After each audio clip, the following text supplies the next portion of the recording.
In the previous section, we came to know what PLOs are aiming at.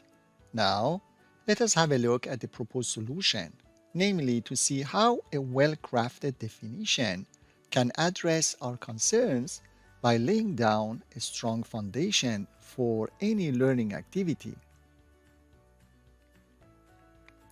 This cartoon shows too well that there is a huge difference between teaching-oriented and learning-oriented expression of the outcomes. A teacher can always teach, but the question is how far from zero is the amount of learning. We call this a student-centered approach. In these modules, we will often mention these words K, S, and A. So before giving the definition for a PLO, and as the purpose of any learning is for students to gain these K, S, and A that we're going to define in a second, it is worth spending some time giving some examples to clarify exactly what we mean by these K, S, and A. To this end, we will borrow the official definition given by Employment and Social Development Canada, or ESDC. Let's start by the K. Knowledge is an organized set of information used for the execution of tasks and activities within a particular domain. As we can see, the K is, or knowledge, is discipline specific, and depending on the discipline, we can have business, communications, education, engineering, and so on. And obviously, each discipline can be further subdivided into domains, which I will omit from this slide for the sake of clarity. Now let's see what is meant by skills. This is the S part of the KSA. These are developed capacities that an individual must have to be effective in a job, role, function, task, or duty. Skills are often separated into categories. Examples of categories are foundational, analytical, technical, and so on. Furthermore, each category itself can be subdivided into other categories. For example, foundation skills consist of reading skills, writing skills, numeracy skills, and so on. Finally, let's talk about abilities and attributes. We're talking about innate and developed aptitudes that facilitate the acquisition of knowledge and skills to perform at work. Like skills, abilities and attributes are separated into different categories. We're talking about cognitive, physical, psychomotor, sensory, and personal abilities or qualities. And as it is the norm, each category itself can be further subdivided into other categories. For example, cognitive abilities consist of reasoning abilities, memorizing abilities, and so on. A quick word about the plausible definition for competency. This definition again is from Employment and Social Development Canada, and it is important as competency may mean different things to different people.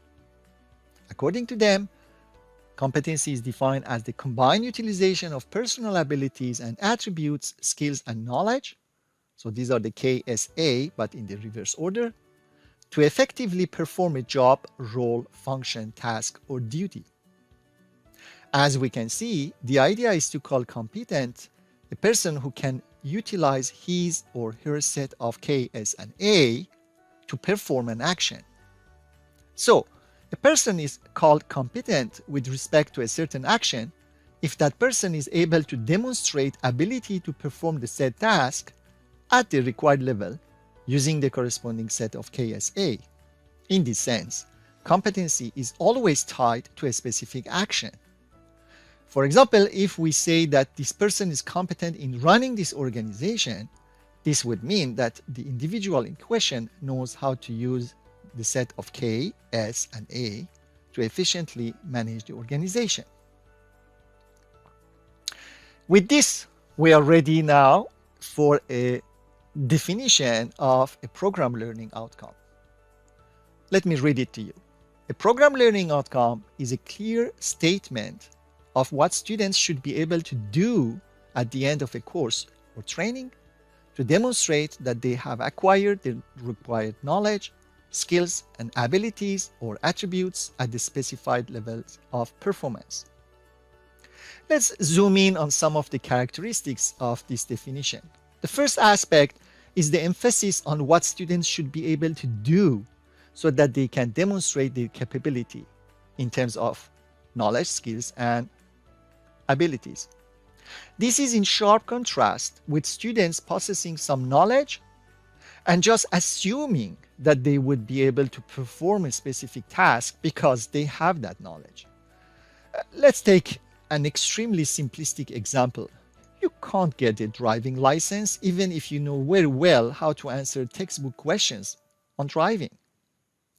The second aspect is the level of performance.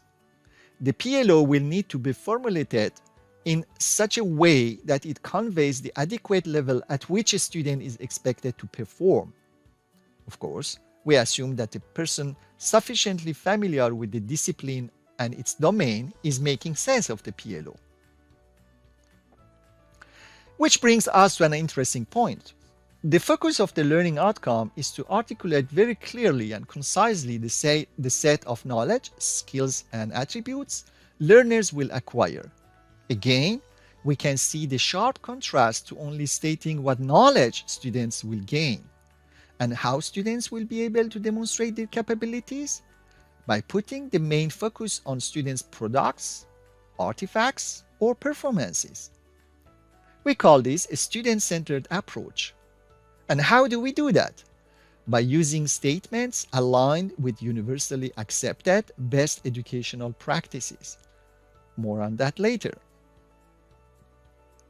Before going further, we need to indicate what elements are not PLOs. Whether you use lectures to deliver the material or part of it, labs, it is online or self-study, fieldwork, or even serious games. All these are pedagogical approaches which serve as delivery mechanisms. Therefore, these are not part of the PLO and should not be included in any of the PLOs. In general, if the PLO is properly formulated, these pedagogical approaches would be logically assumed and derived. Therefore, another important aspect stressing the importance of proper formulation of PLOs is the consequence of assessments, which must be adapted to the PLOs. Another important point is EDI principles, equity, diversity, and inclusion, which encourages multiple pedagogical approaches instead of a single approach. Another reason why pedagogical approaches should not be mentioned in the statement of PLOs. In the next section, we will look at the stakeholders, namely who might benefit from PLOs. So stay tuned.